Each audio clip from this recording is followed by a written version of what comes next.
night.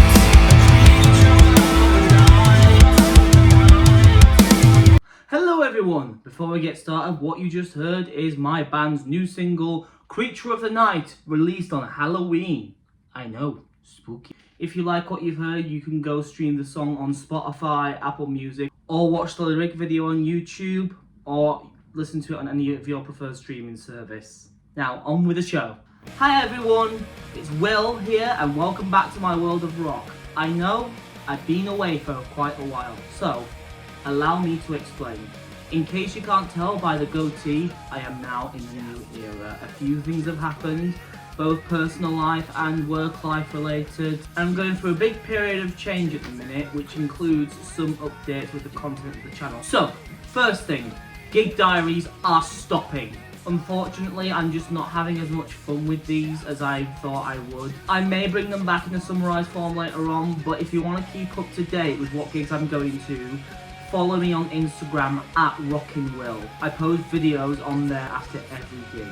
And as you can see, I actually do have a tripod for my camera now, a little stand, so I'm experimenting with a new angle. Let me know if it works, let me know if you think the old one works, or if you think something else could work better.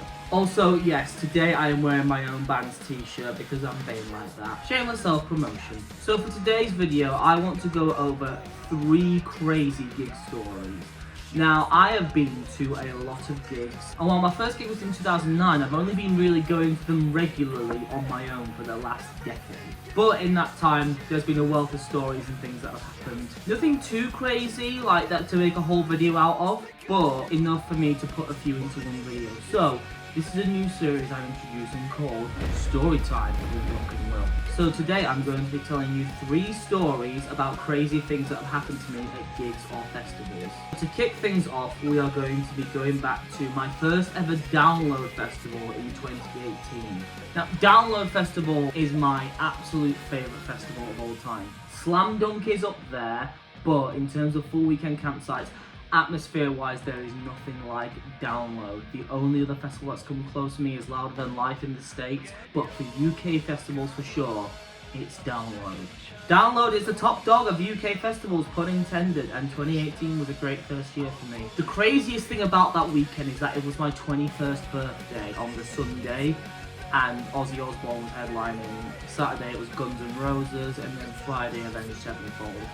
I saw a lot of great bands that weekend, some of my favourites who I was seeing for the first time, some for the second time. And around this time, I was starting to get into moshing at gigs. So, ironically enough, during Guns N' Roses set, I was making my way forward, I was moshing, and my Access wristband came off. So to give you context, I am autistic. That means when I go to gigs and festivals, I get access facilities where available. In this case, I was in the disabled campsite, and I got a free companion ticket for someone to go with me. So being in the disabled access campsite, we had our own wristbands. Only access customers and their companions could go in.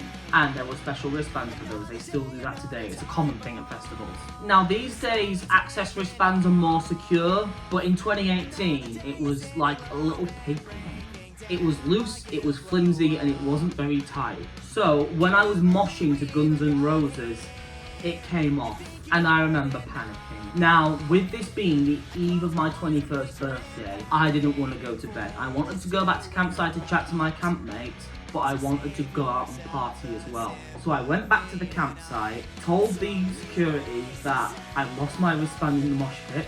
They let me in. Unfortunately though, the wristband exchange had closed for the day, so I had to wait until the Sunday morning, the next morning, to get my wristband. But I didn't want to stay in that night, I wanted to go out. So off out I went, and I went to the tent, did some partying with some friends, had a really good time. However, lo and behold, when I tried to get back to campsite, they wouldn't let me in.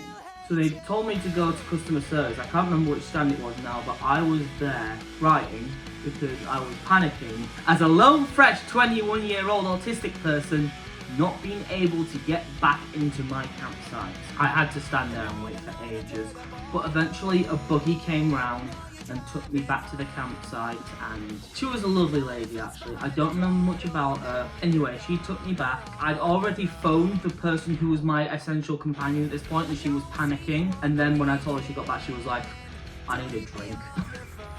She was out partying somewhere else. She was doing something completely different to where I was. You could call that neglect.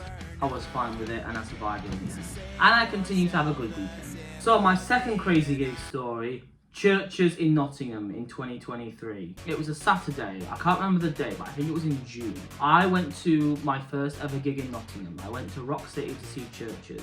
Now this was one of my first times going out of my way to a location I wasn't used to going to for a show. So what I did was I used booking.com to book somewhere overnight. And one thing I learned about booking.com, pay attention to where you're staying. If it says managed by a private host, it might not be legit. So I booked this really cheap place for like £30. It looked really, really nice from the pictures that were shown. But then I actually got there and it was like this little abandoned shack kind of place. And I realised I'd been scammed because I texted the number on the booking and they said, oh, the booking has been cancelled. Contact booking.com for a refund. So they were hoping to take my money and run. I had to shell out about £200-300 quid that night just for accommodation. £1,000?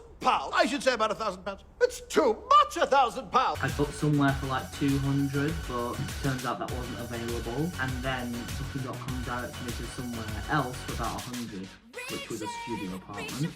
It was fine. I was doing this all like in the middle and after the gig, by the way, while watching CHVRCHES and Dead Pony.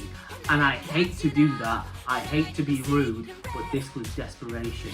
I got to meet Dead Pony that night though, they were dead nice, dead sweet. I also got to meet some of the people from CHVRCHES. By the way, CHVRCHES, Dead Pony, both great bands. I just saw Dead Pony this weekend just gone in my hometown of Wakefield, which is really rural, so it's really crazy.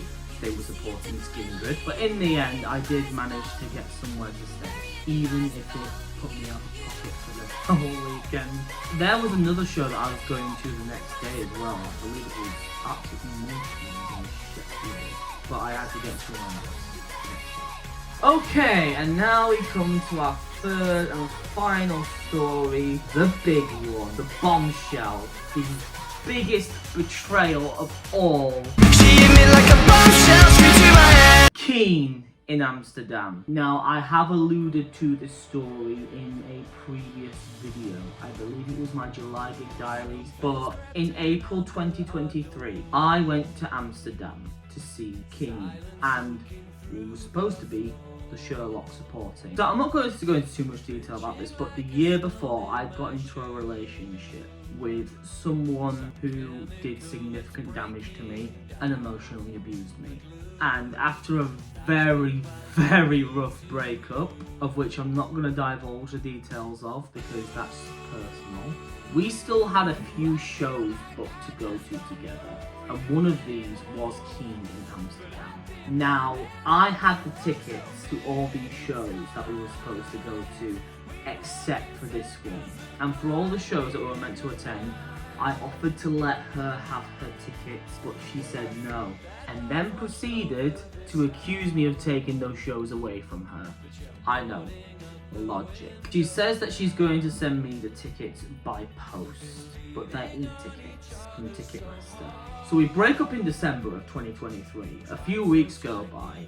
It gets to January, the new year, and my friend Francesca messages me to ask if I would like her to message my ex. I say yes, because honestly I didn't want to speak to her. I had to block her immediately after we broke up because she was harassing me. And she seems hesitant at first, but she does email me the e-tickets and oddly sends me the money that I had paid for the tickets. Now I find this quite strange. I wonder if there's some scheme behind it. Something in my gut is telling me that something's off. But regardless, I have the tickets now. So I think nothing can possibly be wrong. I send her the money back because I don't feel right taking that money back.